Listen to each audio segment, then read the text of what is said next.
Whether it's high art or beautiful trash, the AV Club explores the best of film, TV, music, books, and games. Inventory is our obsessively specific pop culture list.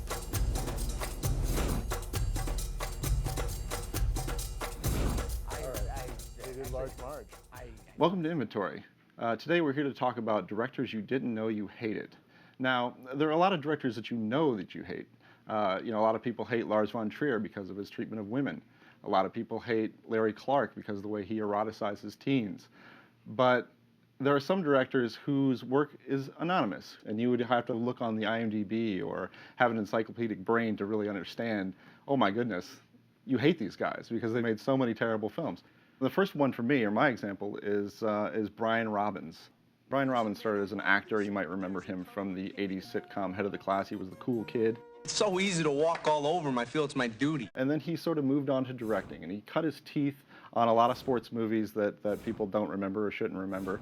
And then he hooked up with Eddie Murphy for a little movie called Norbit. Norbit stars Eddie Murphy in multiple roles. He plays a character named Rasputia. What y'all looking at? I ain't had no cake. She's over 300 pounds, she's mean, and she, in one scene, demands to go on this water slide.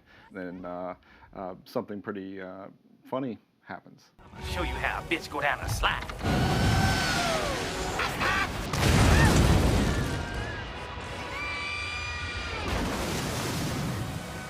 It plays to the cheap seats. You know, it's got a lot of broad jokes. There's some farting, I believe, a lot of gross out stuff. I haven't seen this movie. I guarantee you there's fart jokes in it. This was not the end of Eddie Murphy and Brian Robbins collaborating, though. They made another film called Meet Dave, in which Eddie Murphy plays a spaceship who looks like Eddie Murphy. Blown out of my own nose! It's all very confusing. That was not embraced in a Norbit-like fashion, however. You look at Norbit's success and think, oh boy, where are we as a culture?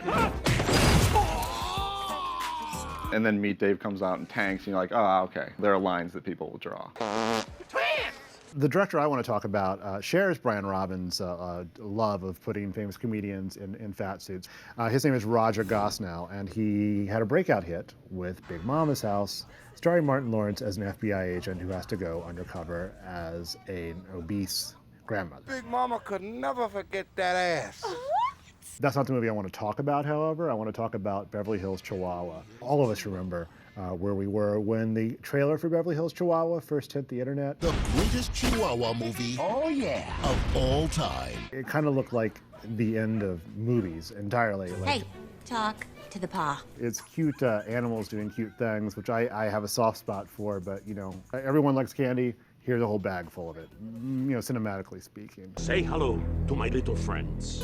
What does the future hold for Mr. Raja Gosnell? Well, I like to hold out hope for even people who have not done good work in the past, and I think really his next film, The Smurfs, might actually turn it around for him.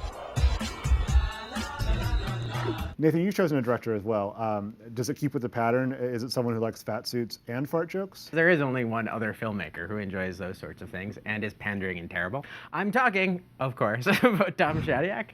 Shadyac started off with Jim Carrey. He directed Ace Ventura. Do not go in there. Woo! Like the other directors, he just kind of kept failing upwards. He did Liar Liar. He did Bruce Almighty. But probably his worst film, and the film that he's best known for, is Patch Adams. Robin Williams plays sort of a very depressed doctor who is put into a mental hospital. And what he discovers when he's in the mental hospital is that it's a very depressing place. So he goes about changing that with sort of his comical antics. Who likes to masturbate? It just kind of epitomizes the Shadyac touch, combining really horrible, badly conceived slapstick. Got a boner. And just the most rank kind of sentimentality. It also sounds like he is accustomed to taking a star who likes to improvise in an unfunny fashion and letting him go. Let's get ready to party! Well, and the thing about Patch Adams, too, is he was a fascinating figure. I mean, he was a real guy. He was a political activist. And they completely scrub all of the politics from this because that's something that's a little tricky. That's something that may not, appeal to the broadest possible audience. And I feel like what all these filmmakers share is that they care about nothing but. Who farted? Beanie! For more directors you didn't know you hated, log on to avclub.com.